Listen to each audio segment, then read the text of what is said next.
देवाच्या शिरावर चढतो. म्हणून मित्र हो, प्रयत्नांगीच थोरपणा, प्रयत्नामध्ये थोरपण आहे आणि तो प्रयत्न आम्ही केला पाहिजे, तो अनुभव आम्ही घेतला पाहिजे. परंतु आम्ही संसारामध्ये प्रपंचामध्ये गुंतून इतके गर्गप्प झालो की आम्ही अनुभव मात्र कसा घेतो माहिती आहे. एक गृहस्थ होता, ज्यांचं संसार कुटुंब फार छान चालत होतं. परंतु त्याला कोणी एखादी शब्द म्हटला की त्याला विचार करण्याची फार सवय होती, फार विचार करायचा. मला त्यानं असं म्हटलं, तसं म्हटलं, तसं म्हटलं.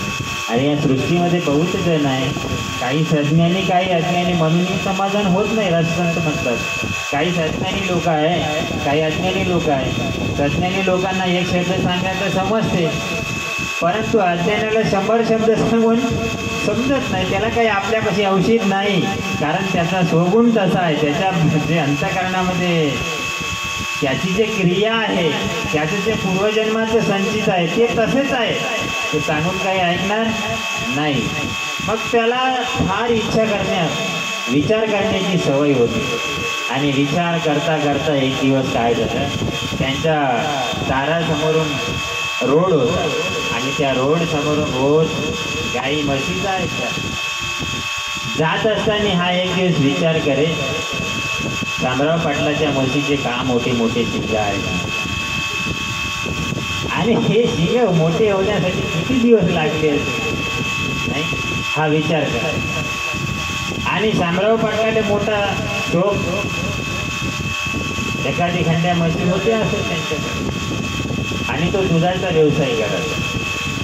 आता दुधात पाणी टाकते नाही टाकते ते शामराव पाटलाला माहिती, पण म्हस मात्र फार छान होती आणि तिचे शिंगही फार छान होते. तेव्हा हा विचार करायचा, एवढे मोठे शिंग आहे म्हशीचे, इतके सुंदर सुंदर कापलेले आहे, काळेभोर शिंग आहे. या शिंगावर मी जर एक दिवस बसले तर कसं वाटत काय महाराज.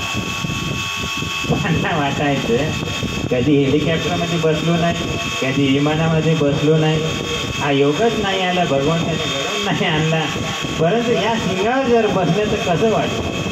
हा नेहमी विचार करायचा, विचार करायचा, विचार करायचा. एक दिवस सिंधुवाड्यामध्ये सत्ता होता आणि खडे मारत.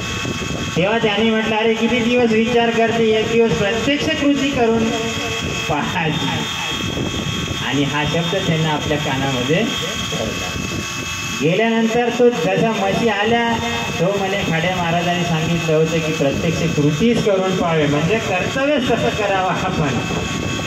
तर बेटा आज आहे जमात म्हणे, शनिवार आहे, हनुमंताचा दिवस आहे, उद्या रविवार आहे, सुट्टीचा दिवस आहे, आपण प्रयत्न करायला काही हरकत नाही. ठरल्याप्रमाणे दुसऱ्या दिवशी रविवारी म्हशी आल्या. हा विचारच करून होता, आता प्रत्यक्ष कृती करायची. बाबाजी जशा म्हशी आल्या तसं यानं प्रयत्न केला, मग आपण आज या म्हशीच्या शिंगावर बसलाच पाहिजे म्हणे, काय अनुभव घेतलाच पाहिजे. त्याने काय केलं, सरळ सरळ समोर गेला आणि म्हशीच्या शिंगावर बसून गेला.